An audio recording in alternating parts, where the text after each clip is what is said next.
I think that we have for several thousand years been on a journey which has been potentiating individuality.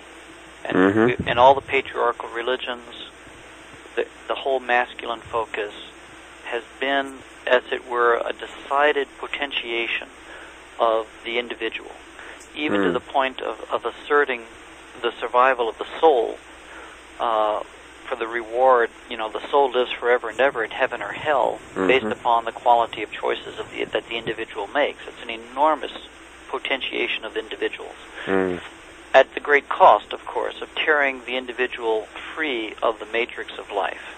Now we seem to be moving into a new direction where we're recontextualizing the stupendous accomplishment of the fully empowered individual. We're recontextualizing that individual within the subtler matrix of what Buddhism sometimes calls the Buddha womb, or the matrix consciousness, the source consciousness, so that what was previously an unconscious relationship of embeddedness is now becoming a conscious relationship of embeddedness. Now the ego can get frightened, because the ego, thinking that its individuality requires separation and unchanging self. I mean, that's usually the two concepts that go along with self, is that the self has to be separate and it's unchanging. Neither of those are really true. That there is an actual higher form of individuality that emerges and is compatible with the condition of interpenetration, not separability, and the condition of perpetual change, not unchanging. And I think that's really what Buddhism wanted to deny when it went with the option of anatta, no self. What it was fundamentally denying was separability and unchanging self. It rejected those in lieu of a concept of self which is dynamic and is interpenetrating.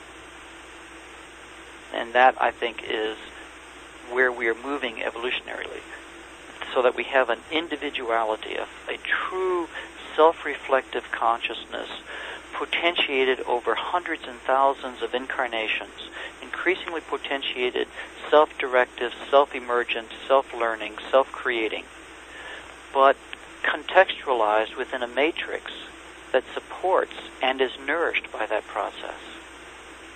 It truly does support it. It is the mother matrix which births this individual genius, and it is nourished by the learning of the individual genius. And that's a long way from the Borg. Yeah, absolutely. Yeah. That's great. And I think that's the larger issue behind the fundamental challenge of the 21st century that we're pushing towards. I think is towards a global consciousness, a global citizenship which mediates between all the various divisions and nationalisms and factions and religionisms of history into a much more complex, not boundaryless, but to some degree boundaryless condition, which doesn't suffocate individuality, but definitely recontextualizes it in a different, with a different force. Yeah, absolutely.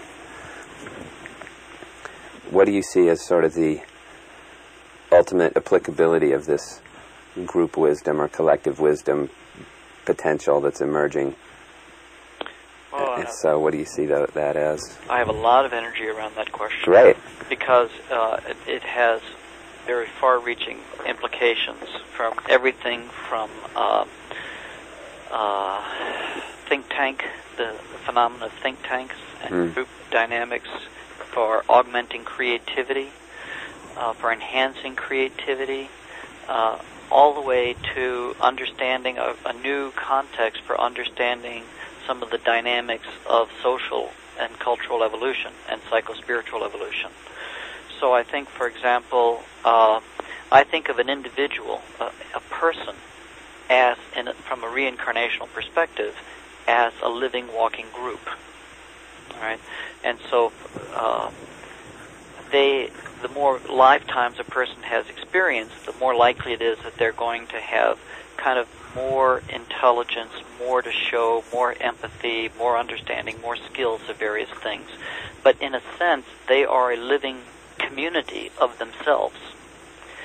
When you have a group of people come together, if you're coming together either for spiritual purposes or for social discussion or for research purposes or think tank purposes, what this suggests is if you can harmonize yourselves psychologically, socially, and even physiologically, you can stimulate and augment your own functioning by augmenting a group consciousness, a group mind, which can have an uplifting and animating and creativity-enhancing effect on the individual minds of those present. Mm-hmm. And this, I think, has significant implications for how we go about learning at a more pedestrian level and how we go about creating new knowledge at a collective level. It also has profound ramifications for understanding some of the social dynamics involved.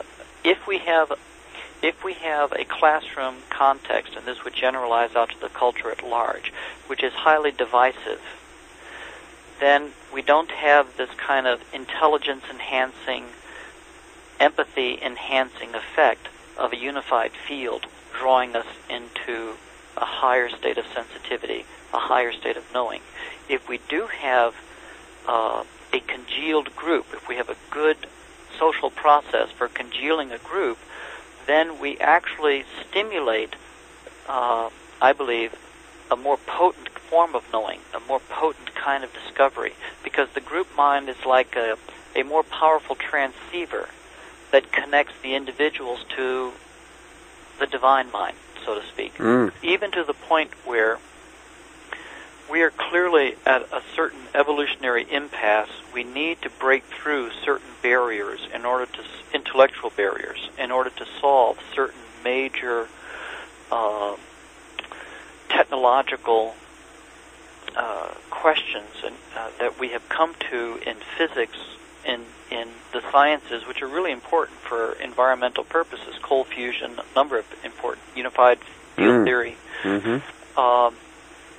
I think we're looking here at a planet which, if the planet continues to be fragmented politically, racially, gender, even fragmented in terms of speciesism, then that condition of collective fragmentation is preventing a potentiation of our individual genius.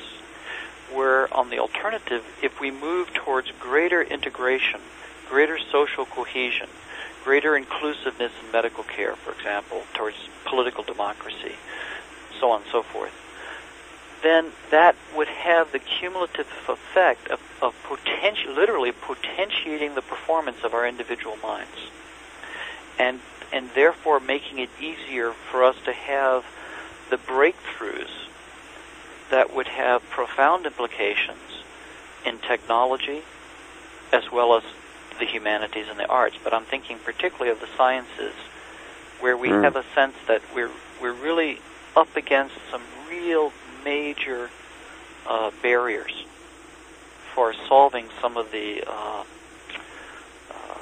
technologies that we need to solve for to really get a grip on some of the environmental issues that we're dealing with. So I think to understand the non-local quality of mind has profound social implications. Once we begin to understand that how our mind functions, not only how comfortable it is with itself, but how creative it is, how imaginative it is not simply a function of the individual health, the health of my individual mind, but is a function of the health of our collective mind. Then we have a vested interest in the health of our collective mind. And we have a vested interest in the health of in a healthy society, in a healthy culture, in a healthy globe. To serve that end cannot but have a rebounding effect, an uplifting effect on our individual well-being. Directly, not indirectly, and not by virtue of, not because of virtue, but directly because of morphic resonance, because of the nature of mind itself.